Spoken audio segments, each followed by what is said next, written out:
You wake up in your 20 square foot shared apartment in the greater occupied San Francisco Bay Area.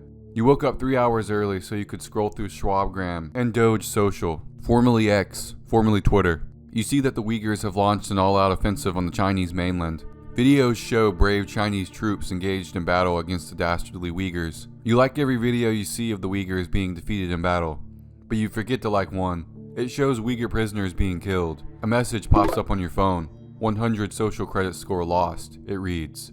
You hurriedly make up for it by filming a video of you pledging allegiance to the CMI, Chinese Mexican Israeli Alliance, cock in hand. Another message pops up on your screen. Plus 40 social credit score. You'll have to work hard to get that remaining 60 back.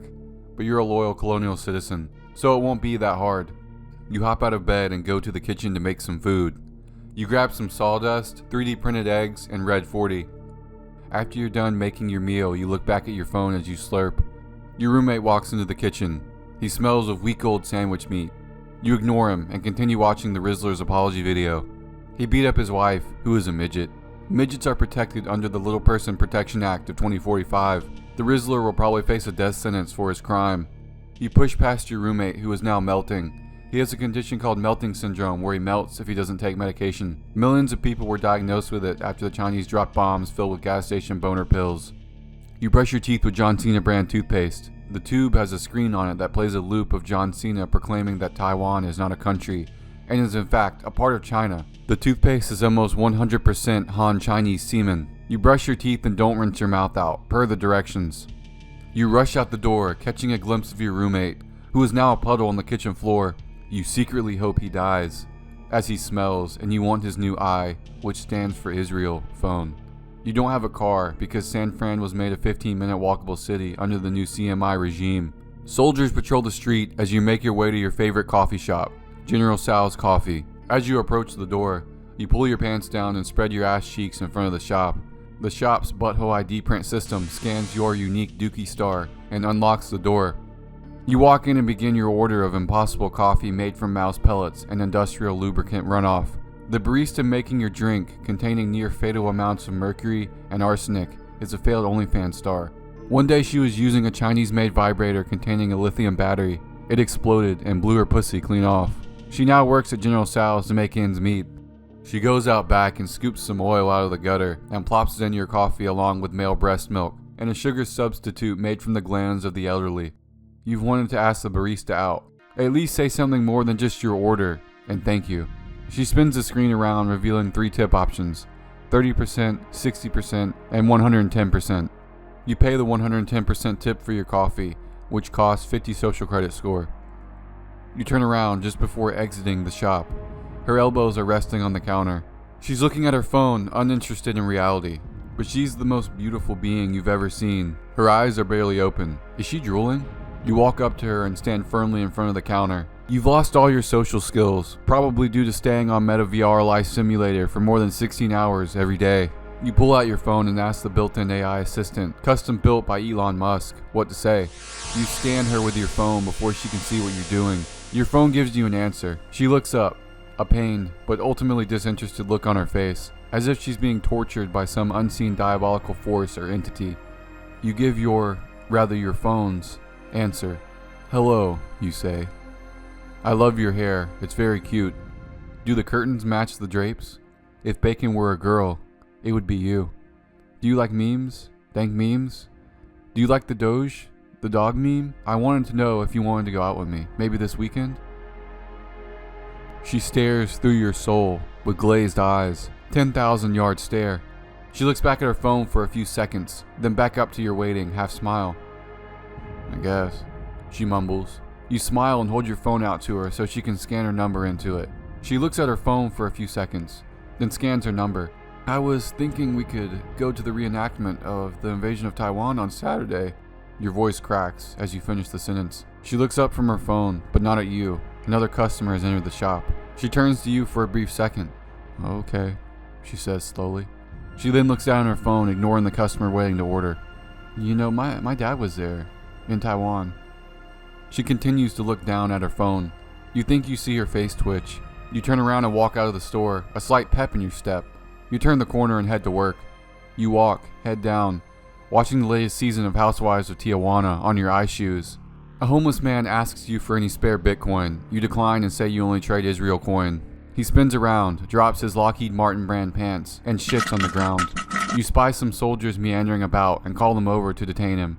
They beat him to death in a matter of minutes. They discovered, upon closer inspection, his Lockheed Martin brand pants, which are illegal in occupied San Fran. The penalty is death. You grin as you've just gotten another cretin off the streets. You make it to your work. You're a Reddit mod contractor for a Chinese contracting company called Lucky Lucky Contracting Shop. You walk into work and see your boss walking by. He's a Mexican national who moved to San Fran about 10 years ago. His name is Mr. Queso. You call him Mr. Cheese, as Queso is hard for you to pronounce. You say good morning in perfect Spanish. He looks at you and calls you a, quote, disgraceful American homunculus. You laugh and continue to your cubicle. Your boss calls you that every time he sees you. It's obviously a term of endearment. He loves Americans. Why else would he work here?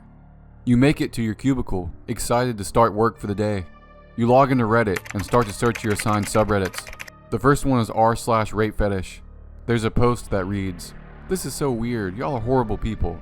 You ban the person and lock them out of the internet forever. You reply, "Fuck you. A rape fetish is a perfectly normal kink. You're a kink-shaming fascist douche canoe troglodyte. Banned for not following subreddit rules. Check sticky posts and sidebar." You then remotely operate the small turret required on every computer in the occupied territories. You aim it at him and press fire. Through his webcam, you see the right side of his head disappear, and he falls to the floor. You grin wryly. Not on your watch. You move to the next subreddit, r/politics. You spot an interesting and detailed post about the socio-economic repercussions of World War III. You ban the OP for all eternity and slash his social credit score down to -900 because he didn't use the right flare. He'll probably be metaphorically and literally butt-fucked by the CMI secret police. If he has a family, they'll disappear, probably ending up being shot into the sun by the new American shooting cannon 1000, built to dispose of dissenting indigenous Americans quickly and efficiently. Good, you think to yourself. Serves him and his family right for not following proper etiquette. You take a break from your hard work and head to the bathroom. You sit on the toilet and start to shit. The toilet swabs your ass with a cold alcohol wipe and sticks a needle into your ass cheek. It scans your DNA and finds a previously unknown gene that may make you more resistant to the CMI occupation. It immediately dispenses a prescription for you to take and slashes your social credit score down by 30 points. You pop the pill in your mouth and wipe your ass. You wash your hands and proceed back to your desk. You check the time, only 9 a.m. You only have 11 more hours to go. Not bad. You check your notifications for more Redditors to absolutely raffle stomp, but you begin to feel dizzy. Any want or need for conflict starts to dissolve from your psyche. You sit for a few minutes contemplating why you suddenly have the urge to give your life for the CMI, if the need arises. You then ask your boss if you can leave early. He goes to one of the 2 windows in the office. He inputs his security code to power down the laser security system. A coworker 3 years back, you recall his name might have been Devin, had jumped through the lasers because he was weak and did not like the occupation. He was a traitor and an imperialist. He was sliced into 100 pieces that fell into the grinders placed below. The suicide nets were replaced with the grinders about 5 years ago to increase efficiency. The grinders grind the pieces of imperialist scum into a paste which is used to, well, you don't know what it's used for, but it's used for something important. He gestures towards the grinders. "Leave early," he says. You understand. You won't be able to leave early unless you want to jump out that window.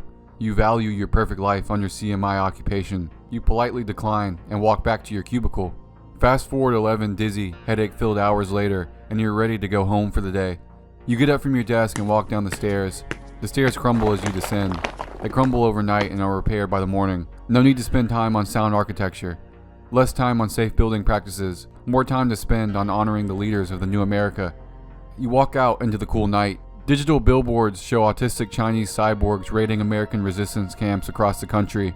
An update on Barron Trump's arrest flashes across the screen. He was a resistance leader but was captured in 2042. The CMI secret police keep him in a cell and yell at him every couple weeks and film it.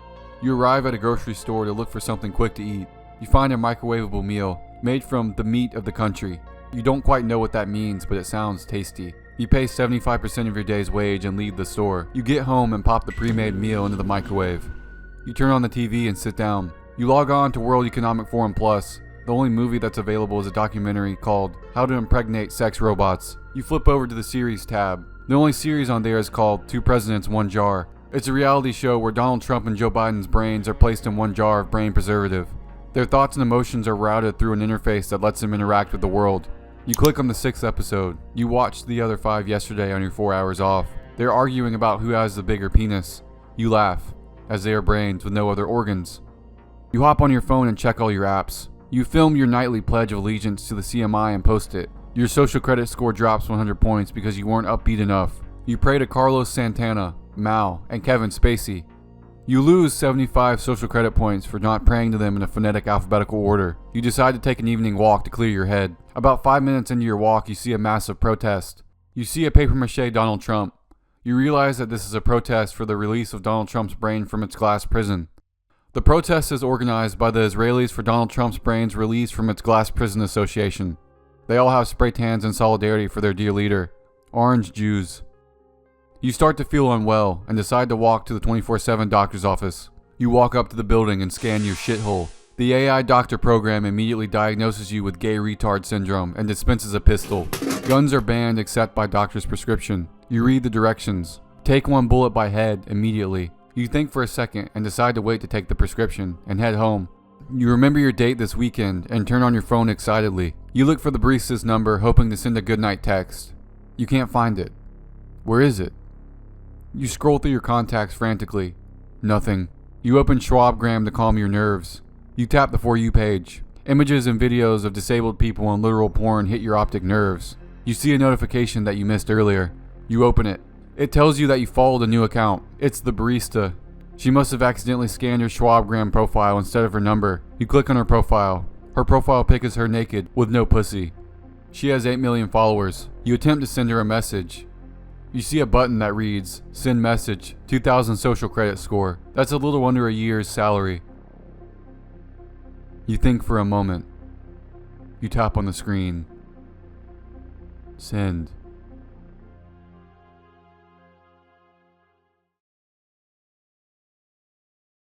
Thank you for watching another one of my videos. If you enjoyed the video, please follow me on Schwabgram, follow Proper Reddit, and pledge your allegiance to the Chinese-Mexican-Israeli alliance. As always, I'm a gay autistic Chinese cyborg.